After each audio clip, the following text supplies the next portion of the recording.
Hello guys, welcome to my YouTube channel. कैसे हो आप सब। आज हम करने वाले हैं इकोनोमेट्रिक्स में टॉपिक पैरामेट्रिक टेस्ट और नॉन पैरामेट्रिक टेस्ट में कौन कौन से टेस्ट आते हैं। इसमें मेन आपको यही पता होना चाहिए कि कौन सा टेस्ट है वो पैरामेट्रिक के अंदर और कौन सा नॉन पैरामेट्रिक में। तो पैरामेट्रिक में कौन कौन सा टेस्ट इंक्लूड होता है हमारा T test, pair T test, इसमें 1 सैंपल और 2 सैंपल दोनों इंक्लूड है, जेड टेस्ट, एफ टेस्ट और अनोवा 1 वे। ठीक है, ये सारे टेस्ट किस में आते हैं हमारे पैरामेट्रिक में। और नॉन पैरामेट्रिक में कौन से आते हैं chi square, goodness of fit, Mann Whitney, Kruskal Wallis और कोलमोग्रो सिमरो। ये जो टेस्ट है ये नॉन पैरामेट्रिक में आपको मेन चाहिए 2 याद रखने, और ये वाला भी आ जाता है नाम, और हमारे ये वाले पैरामेट्रिक के टेस्ट। तो इसमें यही है कि आपको टेस्ट पता होना चाहिए कौन सी कैटेगरी के अंदर आते हैं। अब हम 1 बाय 1 सबको देखते हैं। फर्स्ट है टी टेस्ट। मैं आपको साथ में निमोनिक्स के थ्रू कराती हूँ कि आपको ये याद रहे कि कैसे उसमें मेन चीज उसकी क्या है।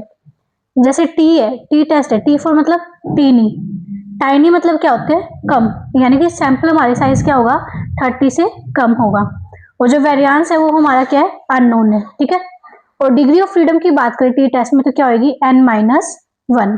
ठीक है, तो टी टेस्ट आई होप आपको अब याद रहेगा। टी मतलब क्या होता है टाइनी, टाइनी मतलब स्मॉल, यानी सैंपल साइज क्या है हमारा स्मॉल है। स्मॉल कितना है 30 से कम है, और वेरिएंस कितना है।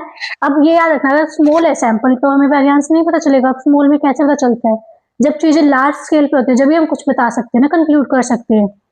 और डिग्री ऑफ फ्रीडम याद रखना क्या होती है इसकी n-1। नेक्स्ट है जेड टेस्ट। जेड मतलब जू, जेड फॉर जू साइज सैंपल, यानी जू मतलब जू में क्या होते हैं बहुत सारे लोग होते हैं, बहुत सारे मतलब एनिमल्स होते हैं, यानी सैंपल साइज क्या होगा यहाँ पर 30 से ज्यादा। अब बहुत सारे यानी कि हमें वेरिएंस पे क्या होता है पता होता है। तो टी टेस्ट और जेड टेस्ट में आई होप ये चीज क्लियर होगी आपको कि सैंपल साइज जो टी में कम होता है 30 से, और इसमें ज्यादा होता है।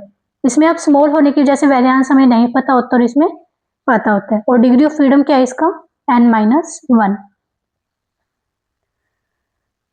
नेक्स्ट है एफ टेस्ट और अनोवा।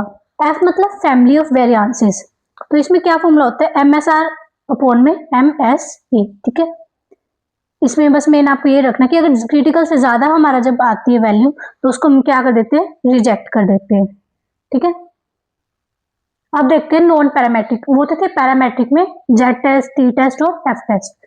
नॉन पैरामेट्रिक में कौन से काई स्केल। इसकी डिग्री ऑफ फ्रीडम क्या होती है R-1 इंटू में C-1। आर मतलब रो और कॉलम है C। ठीक है, तो जितनी रोज में -1 और कॉलम में से -1 तो डिग्री ऑफ फ्रीडम हमारी आ जाएगी। फॉर्मूला क्या होता है O-E होल स्क्वायर अपॉन में E मतलब O मतलब ऑब्जर्व वैल्यू और E मतलब एक्सपेक्टेड वैल्यू। तो इस फॉर्मूले के थ्रू आपका ये डिराइव हो जाएगा। नेक्स्ट है मैन विटने।